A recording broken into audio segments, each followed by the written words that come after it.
नंदुरबार ज़िला महाराष्ट्र राज्य में डिस्ट्रिक्ट कलेक्टर हूँ। मेरा जन्म एक ट्राइबल कम्युनिटी में आदिवासी भील समाज में हुआ। 4-5 महीने का था। हमारी दादी शराब बेच रही थी तो माँ के दूध के लिए मैं रोने लगा और मेरे रोने की आवाज़ वो कस्टमर को तकलीफ़ देने लगी। तो कस्टमर लोगों ने सोचा कि इसकी आवाज़ कैसे बंद किया जाए, तो उन्होंने मुंह में शराब की बूंदें डालना शुरू की और मैं सो गया। दोस्तों, मैं आज IAS ऑफिसर हूँ, लेकिन मैं मेरे फादर के फोटोग्राफ, पिताजी का चेहरा भी आज तक देख नहीं पाया। एक कस्टमर बोला कि जाके मेरे लिए कुछ स्नैक्स लेके आइए दुकान से। तो मैंने उनको रोते हुए बोला कि मुझे पढ़ना है, कल मेरी एग्ज़ाम है। अगर मैं ऐसे ही दुकान में आता जाता रहा तो पढ़ूंगा कैसे। कस्टमर बोला, तुम भील समाज में पैदा हुए हो, भील के बेटे हो, पढ़ लिख के क्या तुम डॉक्टर कलेक्टर बनोगे? तुम्हें भी यही काम करना है, जाओ चुपचाप से काम करो। और मेरे भी आंखों में आंसू थे, माँ के भी आंखों में आंसू थे। लेकिन माँ ने मुझे पास में लिया और सर से हाथ फिराया और बोला कि मेरा भी बेटा एक दिन डॉक्टर कलेक्टर बनेगा।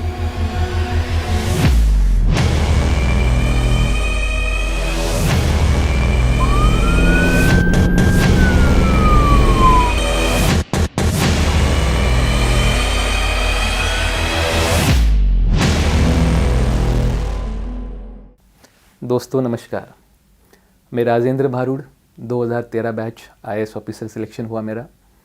अभी फ़िलहाल मैं नंदुरबार ज़िला महाराष्ट्र राज्य में ज़िलाधिकारी डिस्ट्रिक्ट कलेक्टर के रूप में काम कर रहा हूँ। आज मेरी खुद की लाइफ की जर्नी मैं DKT प्लेटफॉर्म पे आप सबके साथ शेयर करना चाहूँगा। इसका एक ही मकसद है, जो बच्चे गाँव में पढ़ते हैं, जो क्लास को अफोर्ड नहीं कर सकते, जिनका लैंग्वेज मीडियम वर्नाकुलर रहता है, उनको कभी कभी अपने ऊपर डाउट आता है। तो ऐसा ही डाउट मुझे भी मेरे ऊपर आया था। बट जो जर्नी मैंने खुद ने ट्रैवल की, वो जर्नी के कुछ ऐसे किस्से हैं जो मुझे लगता है आप सब लोगों को आपके लाइफ में अपने गोल अचीव करने के लिए हेल्पफुल रहेंगे। For IAS preparation, Muluka IAS is the only institute in the country to provide for granted prelims and assured means. Friends, granted prelims का मतलब अगर आपका प्री क्लियर नहीं हुआ तो हम आपके पूरे पैसे वापस करेंगे। अश्योर्ड मींस का मतलब अगर हमारे पढ़ाई में से 80% क्वेश्चन नहीं आते हैं तो भी हम आपके पूरे पैसे वापस करेंगे। फ्रेंड्स, आंसर राइटिंग और प्रीलिम टेस्ट सीरीज इंक्लूड करके आपका 17 मंथ्स का ड्यूरेशन है और ऑनलाइन की फीस है सिर्फ 35,000 प्लस GST। फ्रेंड्स, दूसरे टॉपर्स जैसे rank 4, rank 6, rank 8 and multiple other topper की तरह आप भी मुलुका IAS ज्वाइन करिए और अपनी सक्सेस अश्योर करिए। Thank you very much. वैसे मेरा जन्म एक ट्राइबल कम्युनिटी में आदिवासी भील समाज में हुआ। धुले ज़िले के साकरी तहसील का एक छोटा सा गांव सामोड़ा, उस गांव में एक छोटी सी बस्ती थी भील कम्युनिटी की। मेरे जन्म से पहले जब मैं माँ की कोख में था, 3 महीने के जब मैं माँ की कोख में था, उस टाइम पे मेरे पिताजी का देहांत हुआ। और उस टाइम पे गरीबी की इतनी डिफ़िकल्ट सिचुएशन थी कि किसी को फ़ोटो निकालने के लिए पैसे नहीं थे। दोस्तों, मैं आज IAS ऑफिसर हूँ, लेकिन मैं मेरे फादर के फ़ोटोग्राफ, पिताजी का चेहरा भी आज तक देख नहीं पाया। पूरा गांव, पूरा समाज, आदिवासी बस्ती, ट्राइबल होने के कारण कोई पढ़ा लिखा नहीं था। लेकिन घर में मेरे बड़े भाई थे, बहन थी। तो लोगों ने सोचा, कुछ होनहार लोग आए और उन्होंने एडवाइस दी माँ को कि घर में 2 बच्चे हैं, तीसरे बच्चे की क्या ज़रूरत, इसका गर्भपात कर दीजिए। तो मेरी मौसी आगे आई, उन्होंने उनसे झगड़ा किया, लड़ी और बोली कोई भी बच्चा अगर पेट में हो तो वो भगवान की देन होती है, उसकी हत्या करना बहुत बड़ा पाप है। फिर उनमें झगड़ा हुआ। फिर मेरी माँ को मौसी अपने घर पे लेके आई। तो पिताजी की झोपड़ी की तरफ से हम हमारी मौसी के झोपड़ी में चले गए। गन्ने की पत्थर की झोपड़ी थी। उस झोपड़ी के अंदर माँ, हम 3 भाई बहन, मौसी, चाचा, उनके 2 बेटे और दादाजी, नानी और नाना, ऐसे हम लोग लगभग 10 लोग रहते थे छोटी सी झोपड़ी में। बचपन के बहुत सारे किस्से मेरी दादी माँ हमसे शेयर करती थी। एक बार ऐसा हुआ कि मौसी और माँ खेत में मजदूरी करने चले गए। और हमारे ट्राइबल कल्चर में जो महुआ के फ्लावर्स होते हैं उनको सुखा के उनसे शराब बनाई जाती है। तो वहाँ के लोकल कस्टमर्स, गांव के ही लोग उस टाइम पे 2 रुपया 3 रुपये लीटर बेचते थे। तो पीने आए, और जब मैं हार्डली 4-5 महीने का था तो माँ के दूध के लिए मैं रोने लगा। माँ तो खेत में थी और मेरे रोने की आवाज़ वो कस्टमर को तकलीफ़ देने लगी। तो कस्टमर लोगों ने सोचा कि इसकी आवाज़ कैसे बंद किया जाए, तो उन्होंने मुंह में शराब की बूंदें डालना शुरू की और मैं सो गया। तो हमारी बचपन की परवरिश ऐसे छोटी छोटी चीज़ों से, सिंपल चीज़ों से गुजरी।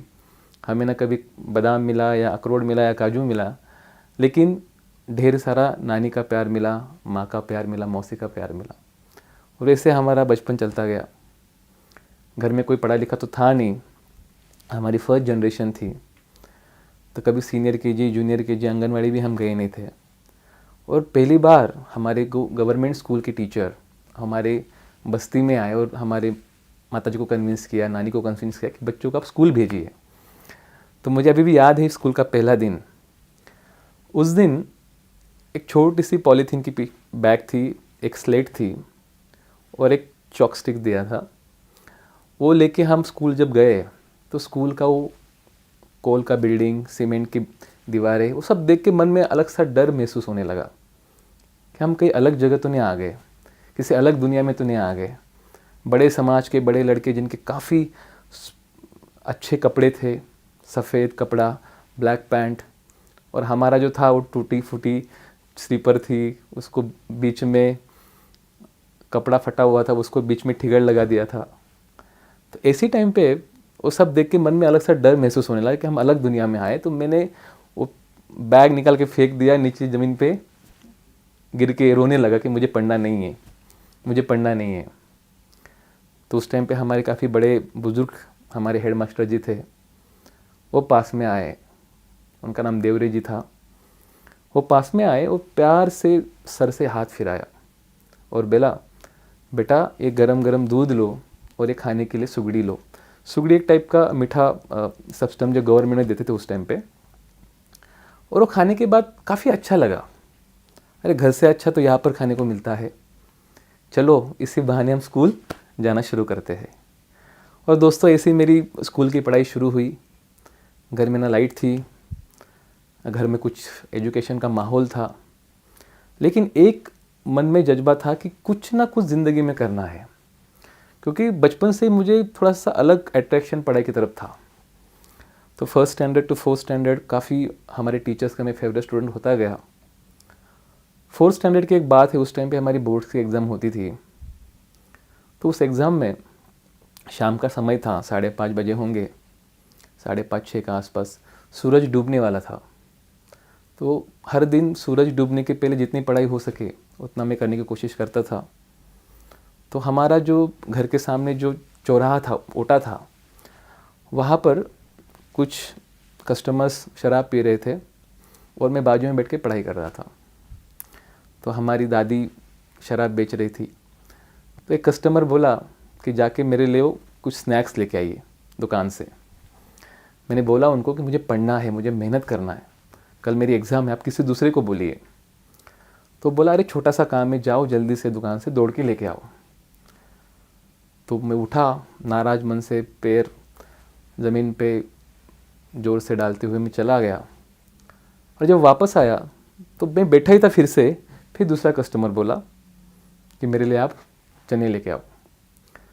तो मैंने उनको रोते हुए बोला कि मुझे पढ़ना है, कल मेरी एग्ज़ाम है, अगर मैं ऐसे ही दुकान में आता जाता रहा तो पढ़ूंगा कैसे। तो बोला कस्टमर, अरे तुम भील समाज में पैदा हुए हो, भील के बेटे हो, पढ़ लिख के तुम डॉक्टर कलेक्टर बनोगे, तुम्हें भी यही काम करना है, जाओ चुपचाप से काम करो। तब ये शब्द मेरी माँ ने सुने और मेरे भी आंखों में आंसू थे, माँ के भी आंखों में आंसू थे। लेकिन माँ ने मुझे पास में लिया और सर से हाथ फिराया और बोला कि मेरा भी बेटा एक दिन डॉक्टर कलेक्टर बनेगा। और दोस्तों, मैं 2012 में एक ही साल MBBS डॉक्टर बन के MBBS मतलब डिग्री हासिल की और उसी साल फर्स्ट अटेम्प्ट में UPSC पास किया। समय समय की बात है, फिर बाद में मेरा 5th स्टैंडर्ड में नवोदय विद्यालय में सिलेक्शन हुआ। उस समय धुले और नंदुरबार ज़िले एक थे और नंदुरबार में अक्कल कुआं नवोदय विद्यालय, इस जगह मेरा एडमिशन हुआ।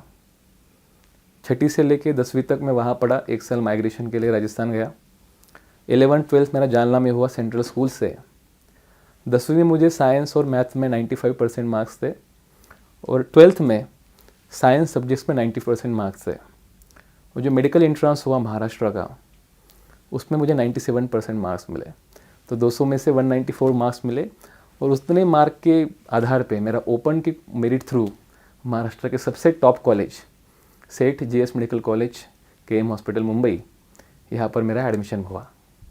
नवोदय की तो पढ़ाई मेरी फ्री में हो गई। सेंट्रल गवर्नमेंट का स्कूल था, खाना फ्री में था, रहना फ्री में था, कोई फ़ी नहीं थी, कोचिंग नहीं था। काफ़ी अच्छे टीचर्स मुझे सौभाग्य से मिले और उसके कारण पढ़ाई में काफ़ी दिल लगता गया।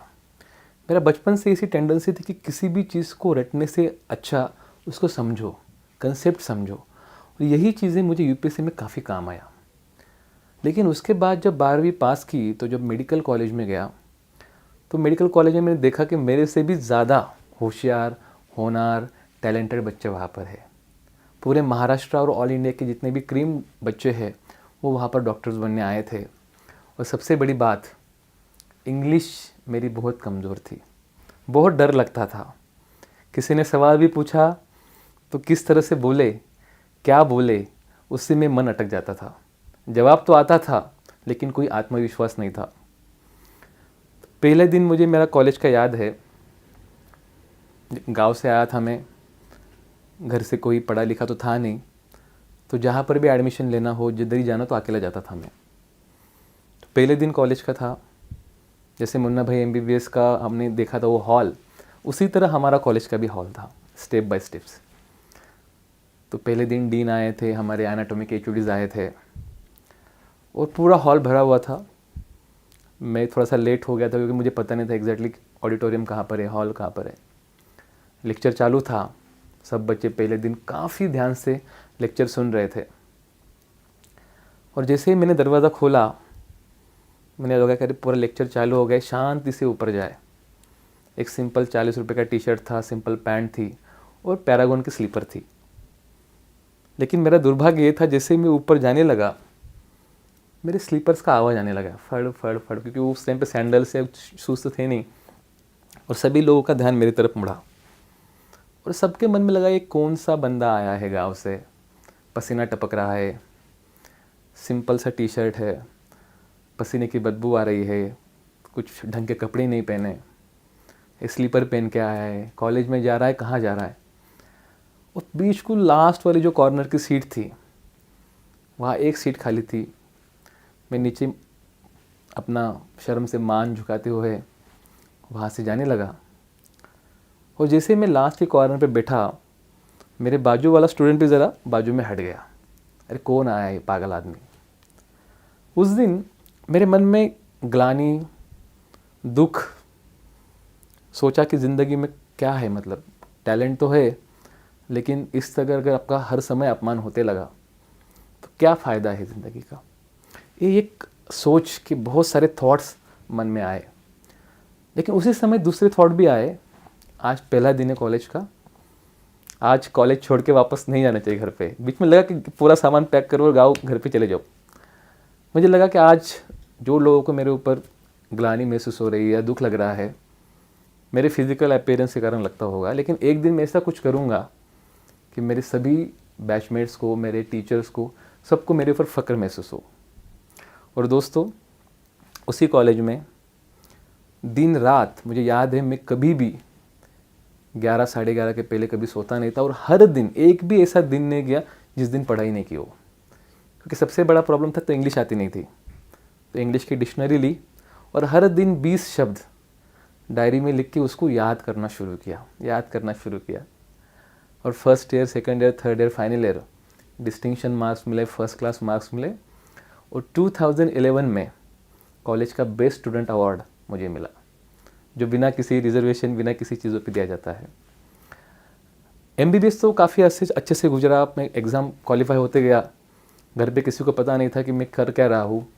इतना पता था कि मेरा बच्चा, माँ को लगता डॉक्टर होने जा रहा है, लेकिन माँ ने कभी पूछा नहीं कि कौन सी एग्ज़ाम आने वाली है, कितने मार्क्स मिले।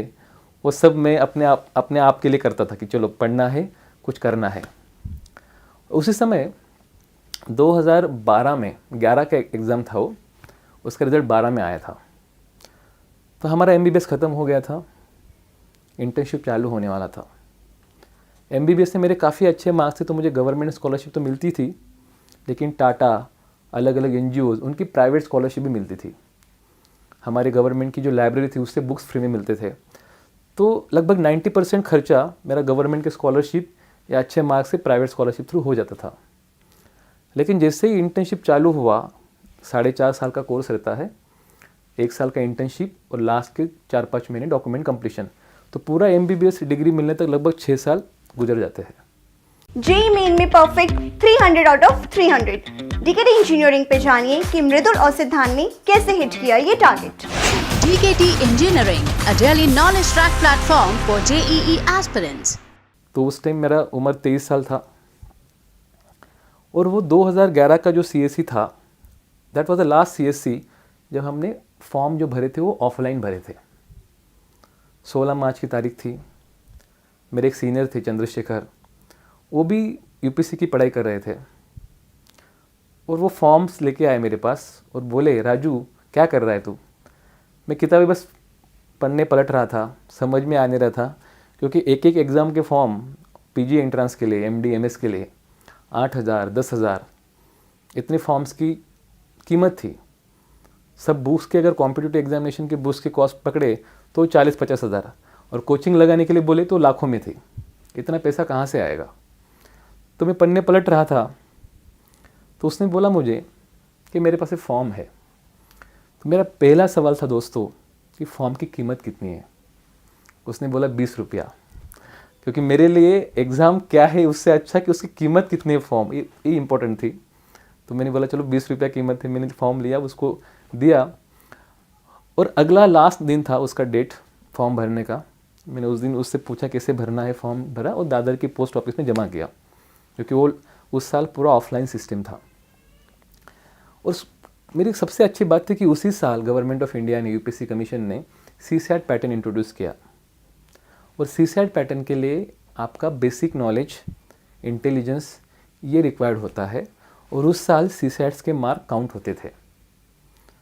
तो CSAT में मेरा इंग्लिश तो ठीक था MBBS के दौरान, मेरा मैथमेटिक्स काफ़ी अच्छा था। तो दोस्तों मैंने मार्च में फॉर्म भरा, और मेरे ख्याल आया कि फॉर्म तो भरा है, 8 घंटे काम करना है इंटर्नशिप का, पेशेंट्स को देखना है, ट्रीटमेंट करना है, सीखना है, और बचे हुए 7-8 घंटा फिर history, geography, economics, current affairs, जो कुछ थोड़ा बहुत मुझे समझा उनसे समझा, कुछ मैंने ऑनलाइन देखा। और ये कोचिंग करने के लिए तो पैसे नहीं थे, बाहर जा नहीं सकता था मैं, क्योंकि मुझे काम भी करना था। उस समय हमें 1 महीना इंटर्नशिप करने के बाद 2,500 मिलते थे ऑनरेरियम। तो 2,500 भी कमाना था, वो भी बड़ी बात है, उससे मेरा खाना और बाकी सब चीज़ें निकल जाती थी। तो कुछ दोस्तों के पुराने बुक्स के ज़ेरॉक्स निकाले, कुछ नोट्स के ज़ेरॉक्स निकाले, और थोड़ा बहुत ऑनलाइन पढ़ा कि एग्जैक्टली UPSC होती क्या है। सिलेबस समझ लिया, पुराने क्वेश्चन पेपर्स देखे, और 2 महीने में आई थिंक 21 मई को प्रीलिम्स था 2011 में, वो प्रीलिम्स दी। और उसके बाद प्रीलिम देने के बाद CSAT के मार्क मैंने देखे, काउंट किए, अच्छे आ रहे थे, लेकिन जनरल स्टडीज़ कम टाइम था, कुछ भी प्रिपरेशन हुआ नहीं था। तो जैसे जैसे मुझे याद आता उतने में लिखे। तो 2 महीने फिर मैंने इंटर्नशिप पूरा काम करना शुरू किया, और उसके बाद 2 महीने के बाद प्रीलिम्स का रिज़ल्ट आया। मेरे CSAT में काफ़ी अच्छे नंबर थे, इसके कारण मैं प्रीलिम्स पास हो गया था। अभी प्रीलिम्स तो पास हो गया, लेकिन करना आगे क्या है ये समझ में आ नहीं रहा था। तो फिर जिस बंदे ने मुझे फॉर्म्स दिया, मैंने उसी को पूछा कि भैया आगे क्या करना होता है। तो उसने बोला कि मैं 2 ऑप्शनल सब्जेक्ट्स चुन रहा हूँ, एक मेडिकल साइंस, एक पॉलिटिकल साइंस, क्योंकि मुझे पूरा गाइडेंस, कोचिंग तो नहीं मिल रहा था, जो कुछ भी बुक्स थे उसी के थे।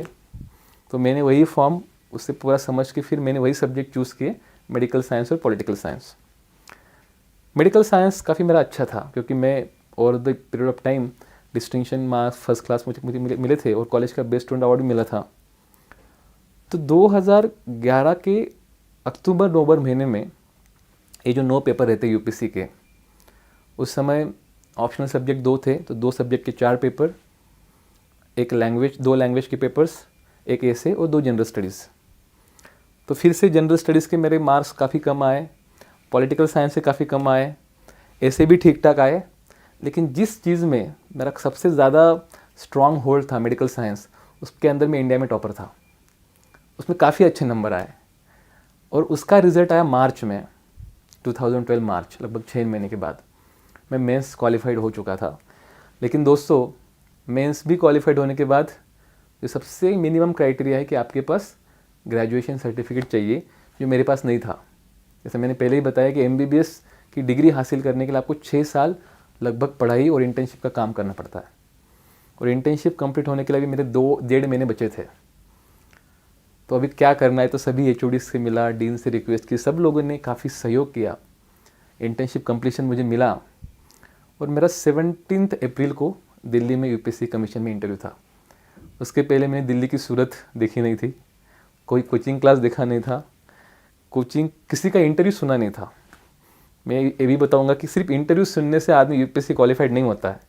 यूपीएससी क्वालिफाइड वो बंदा होता है जिसके अंदर सबसे पहली बात पोटेंशियल हो और हार्ड वर्क करने की, जी जान से मेहनत करने की लगन हो।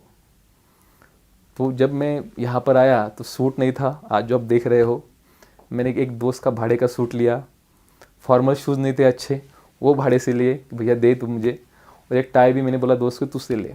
तो सब पूरा एकदम जुगाड़ करके इंटरव्यू के लिए गया और मुझे बहुत कॉन्फिडेंस था कि मैं इंटरव्यू पास नहीं होने वाला हूँ। तो पता ही नहीं था क्या क्या बोलना रहता है। और कभी कभी ऐसा लगता है कि आदमी जब को पता है कि आपको हारना ही है तो कम से कम अच्छी तरीके से हारो, है ना। तो पूरा मतलब जो भी जाना है फ्रैंकली बोलो, बिंदास बोलो। तो उस समय जब मैं गया तो मेरे कुछ सीनियर्स वहाँ पर थे जिन्होंने 3-4 अटैम्प्ट दिए थे इंटरव्यू के। कुछ लोगों का एमटेक हुआ था, आईआईटी हुआ था, और मेरा नंबर था, हमारा 7 लोगों के ग्रुप में मेरा 6ठा नंबर था। तो कोई बंदा पसीना पोंछ रहा था, कोई काफ़ी नर्वस थे, लेकिन तब तक मेरा कॉन्फिडेंस अच्छे से बढ़ गया था एमबीबीएस के दौरान। किसी का 15 मिनट इंटरव्यू चला, किसी का 10 मिनट इंटरव्यू चला, मेरा इंटरव्यू लगभग 45 मिनट चला। जब मैं वहाँ पर गया तो टोमेटो सॉस रखा था, कॉफ़ी रखा था, चाय रखा था। तो मैंने टोमेटो सॉस पीते पीते वो चाचा जी के पास बैठा, वो चाचा जी से गप्पे करना शुरू किया, जो वहाँ पर जो चौकीदार रहता है, कैसा चल रहा है, कितने साल आपका काम किया, क्या किया। उसने मुझे बोला सर आपका इंटरव्यू है, आप तो एकदम शांत हमसे गप्पे लगा रहे हो। मेरी इतने साल नौकरी हुई, कोई बंदा भगवान को याद करता है, कोई अल्लाह को याद करता है, कोई अपने घर वालों को प्रे करता है, आप अपने इंटरव्यू के बारे में सोचो। तो मैंने बोला चाचा जी हमें तो पता है, मेरा पहला अटैम्प्ट है, कोई अनुभव है नहीं, मैं जाके सिर्फ बातें करने वाला हूँ, गप्पे करने वाला हूँ। जो सवाल पूछा आया तो ठीक है, नहीं आया तो बोलूँगा sorry sir I don't know. और दोस्तों ऐसा ही हुआ। यूपीएससी का इंटरव्यू मैंने 2 बार इंटरव्यू दिया, पहला इंटरव्यू था मेरा। तो यूपीएससी का इंटरव्यू काफ़ी जो स्टार्ट होता है उसका, वो काफ़ी फॉर्मल मोड में चालू होता है। आपका नाम क्या है, आप कहाँ से आए हो, आप क्या करते हो। तो धीरे धीरे जो भी था मेरा नर्वसनेस सब कुछ चला गया था। और मेरा इंटरव्यू बातें करते करते करते लगभग 45 मिनट हम बातें करते रहे और इंटरव्यू काफ़ी अच्छा गया। लगभग सभी सवालों को मैंने हमारे पैनल को इम्प्रेस करने का कोशिश किया और उसका रिज़ल्ट आया 7 मई को 2012 को। उस समय मैं घर में था क्योंकि इंटर्नशिप ख़त्म हो चुकी थी, अभी तक ग्रेजुएशन सर्टिफिकेट मिला नहीं था, लेकिन इंटर्नशिप कंप्लीशन के आधार पे उन्होंने मुझे इंटरव्यू के लिए अलाउ किया। और वो जिस दिन रिज़ल्ट आया तो मेरे दोस्त ने फ़ोन करके बोला कि रिज़ल्ट आया तो ज़रा देख। तो मैंने ऐसे ही डाल के देखा अपना नाम, तो पहले लिस्ट में मेरा नंबर आ गया था। उस समय पहले अटेम्प्ट में मेरा पूरे ऑल ओवर इंडिया 709 रैंक था और कैटेगरी में 23 रैंक था। लेकिन उसके आधार पे मुझे आईपीएस पोस्ट मिल रहा था, बट उसी साल मेरा ऑपरेशन हुआ तो गवर्नमेंट ने फिर उसको आईआरएस कर दिया। और आईआरएस में फरीदाबाद में ट्रेनिंग लेते हुए मैंने उसी साल 2012 का रिज़ल्ट आने के बाद 12 में ही मैंने उसी साल फिर से एग्ज़ाम दिया और उस साल से एग्ज़ाम ऑनलाइन हो गया था। तो 2013 में मुझे आईएएस मिला, अभी महाराष्ट्र कैडर में काम कर रहा हूँ। उस समय भी कोई कोचिंग नहीं थी, कोई क्लासेस नहीं थी। तो ये मेरी ज़िंदगी का सफ़र मैं इसलिए आपके साथ शेयर कर रहा हूँ। कभी कभी मुझे भी वो कमज़ोरी महसूस हुई, कभी कभी मुझे भी ज़िंदगी के बारे में कोसने का मन चाहा, हम क्यों जी रहे हैं। हमारे से तो काफ़ी ज़्यादा लोग खुश है, काफ़ी लोगों के पास पैसा है, सभी फैसिलिटीज़ है, हमारे पास कुछ नहीं है। लेकिन दोस्तों, एक मैं वाक़या मेरे बचपन का आपके साथ शेयर करूँगा। बारिश के दिन थे और हम एक झोपड़ी में रहते थे। झोपड़ी के अंदर नाना नानी, मौसी, चाचा, उनके 2 बेटे, माँ और हम 3 भाई बहन एक ही जगह पे सब लोग सोते थे। जब बारिश नहीं होती थी तो घर के बड़े बुज़ुर्ग लोग बाहर सोते थे, हम बच्चे अंदर सोते थे। 3-4 दिन मूसलाधार बारिश हुई। हमारा जो झोपड़ी थी वो बिल्कुल नदी के पास में थी, क्योंकि हम बाकी टाइम पे मछली मारने के लिए या बाकी जगह पे हमारा जो उदर निर्वाह होता था उससे होता था गुजारा। तो इसलिए भील ट्राइब जो है वो नदी के पास या जंगल में रहना पसंद करती थी। तो इतना पानी आ गया था, तो लगभग हमारा घर से 10-15 फीट ही नदी का बाढ़ का जो लेवल था वो वहाँ तक आया था। पर रात का समय था, ऑफकोर्स लाइट तो थी नहीं, एक छोटा सा कंदील लगाया था और हम सब भाई बहन सोने का कोशिश कर रहे थे, लेकिन किसी को नींद नहीं आ रही थी। तो उस समय चूल्हे पर हमारे सब बड़े बुज़ुर्ग लोग आग सेक रहे थे। उस समय हमारे चाचा जी बोले कि इतना बारिश आ रहा है, भगवान हम क्या करें, कैसे रहे। अगर ऐसे ही बारिश आती रही तो हमारी झोपड़ी भीग जाएगी। अगर इसी तरह से बारिश आता है तो हमारे पूरी झोपड़ी के अंदर पानी आ जाएगा, क्योंकि बहुत जगह पे हमने बाल्टी या वो फूटे हुए बर्तन रखे थे जिससे पानी वो इकट्ठा कर रहे थे। उस समय मेरी मौसी थोड़ा सा वो जो आग आगे करते हुए बोली, सही बात है, इतनी बारिश आ रही है, अगर हमारी ऐसी सिचुएशन है, अगर हमारी ये परिस्थिति है तो गरीबों का क्या होगा। दोस्तों, मौसी बोली, हमारी अगर ये सिचुएशन है तो गरीबों का क्या होगा। मतलब हमारे घर वाले खुद को कभी गरीब समझते नहीं थे। मुझे ऐसा लगता है गरीबी जो है वो आदमी की परिस्थिति में नहीं होके उसके मनस्थिति में होती है, उसके सिचुएशन पे नहीं तो उसके विचारों में होता है। हम अपने आप को कितना गरीब समझते हैं। आज i20 वाला मर्सिडीज से खुद को गरीब समझता होगा, कोई बड़ा बिजनेसमैन अंबानी से खुद को गरीब समझता होगा। वही एक छोटा गरीब आदमी, उसको 2 टाइम अगर भरपेट खाना मिलता होगा, वो भिखारी से खुद को अमीर समझता होगा। तो ये सोचने की बात है। तो मुझे भी जब भी ये मेरे दिमाग में ख्याल आता था तो मैं सोचता था कि बाकी लोगों को भी दिमाग दिया है, मुझे भगवान ने दिमाग दिया है, हाथ दिए हैं, पैर दिए हैं, कान नाक सब मेरे अच्छे साबित है। मुझे अगर कुछ कमी है तो है कड़ी मेहनत करने की कमी। अगर मैं वो करता हूँ, अगर मेरे अंदर कुछ लक्ष्य पाने की इच्छा है तो मैं ज़रूर पाऊँगा।